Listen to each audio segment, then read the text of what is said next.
Hello Star Wars Galaxy of Hero players, this is Anitesh Ordo, and today I'm going to be doing a different kind of series called What Star Wars Rebels Can Bring to Star Wars Galaxy of Heroes. And Star Wars Rebels TV shows, what I'm referring to. I will say that I've done it with KOTOR. There's way more KOTOR videos. I've got at least probably another like 5 or so KOTOR videos. But for Star Wars Rebels to KOTOR, I only have 4. So stay tuned for those. The first one is Imperials. What Star Wars Rebels Imperials we can see come to Star Wars Galaxy of Heroes. We've already gotten Grand Admiral Thrawn. We've already gotten Gar Saxon and Imperial Super Commando. That's it. Then we had the 6 Phoenix Squad members and Ahsoka Fulcrum for the light side. It's feeling a little lopsided there, you know what I mean? So let's talk about a few here and there. First off, the Inquisitorius. Yes, we have these 4 here. They would be the Inquisitors, Grand Inquisitor being the leader, and only leading the Inquisitors, or the only leader for the Inquisitors, because just be a team of 4 plus a random other. Unless, I have done an Inquisitor video in the past. I'll post in the description below all the links to past videos I've talked about some of these characters.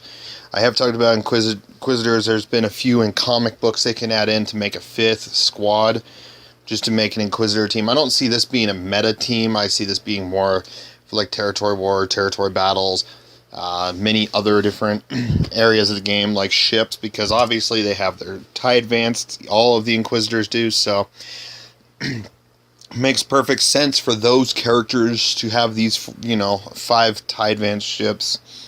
And there you go. Or maybe just a couple of them have TIE Advanced, like the Grand Inquisitor, and then maybe or maybe just 3 of them, the 5th and the 7th, brother, sister type things. So, next is Agent Callus. He has a unique effect towards using a weapon similar to Gara Zebarelius, one of those bow staff ones from the, I forgot the species, but yeah, Zeb's, species. But yeah, he got one after he killed one of those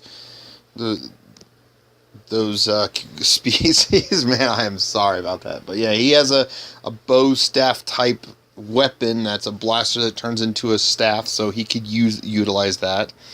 Another unique thing about Callus is he could be another Imperial trooper leader, kind of like General Veers is. So he can add some Imperial trooper synergies. He and one other character on this list will definitely be a very possible leader for Imperial troopers, as well as he would have the Imperial trooper tag. Next is the Imperial Sentry Droid. I have talked about him. I won't post a link down below on this one just because I've talked about him being a possibility for a synergistic character for Thrawn, just because they train. But then again, in general, just having him would be we'd have another Imperial droid. He would add to the droid faction. He would add to, and easily he makes sense to be a tank, especially since his type of character would actually take a lot of hits. Just be damaged a lot. Next is the Imperial Jet Trooper.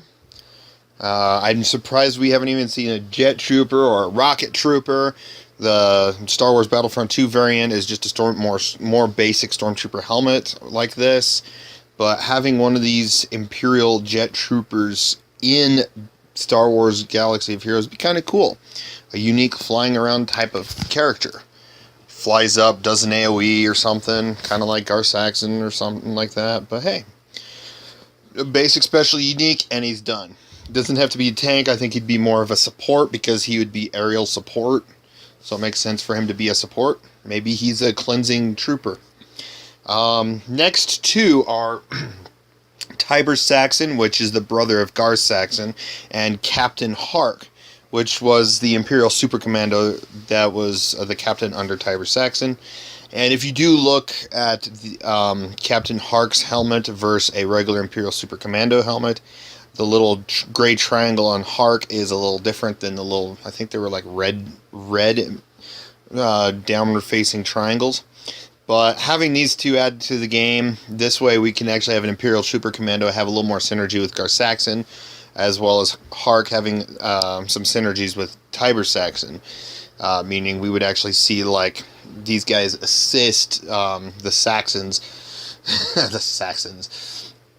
Sounds like a TV show. The Saxons. But they would be assisting the Saxons whenever they do a basic or something. Or either a basic or something else. But Tiber Saxon would be, again, another character that would have synergies with Imperial Troopers. So he'd be another leader of Imperial Troopers. Again, I still feel like Gar Saxon, Imperial Super Commando, and then these two, other than being added Mandalorian tags down the road, is to add the Imperial Trooper tag.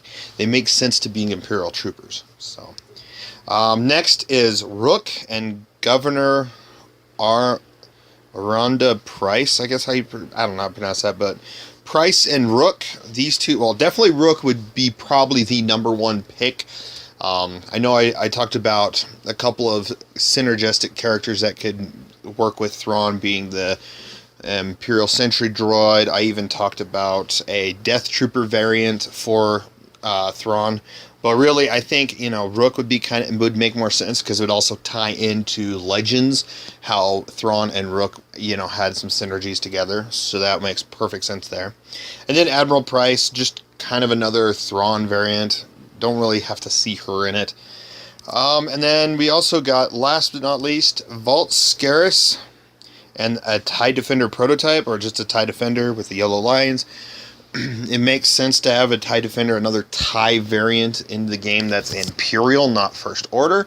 First Order has two different regular TIE Fighter, Special Forces TIE Fighter, and then the TIE Silencer. Slicer, man, I'm doing good. Cubs fan Han got me on that one too.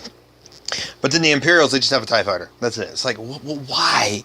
We need a TIE Defender, a TIE Interceptor, a TIE Bomber. So eventually I could see those being added in. But Vault Scaris with a TIE Defender makes sense.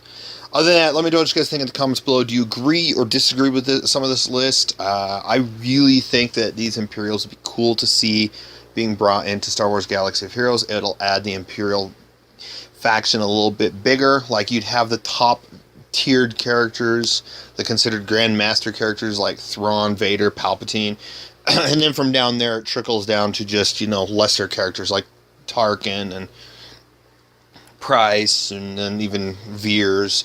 So we'll see what happens if they ever decide to add these type of characters in the game.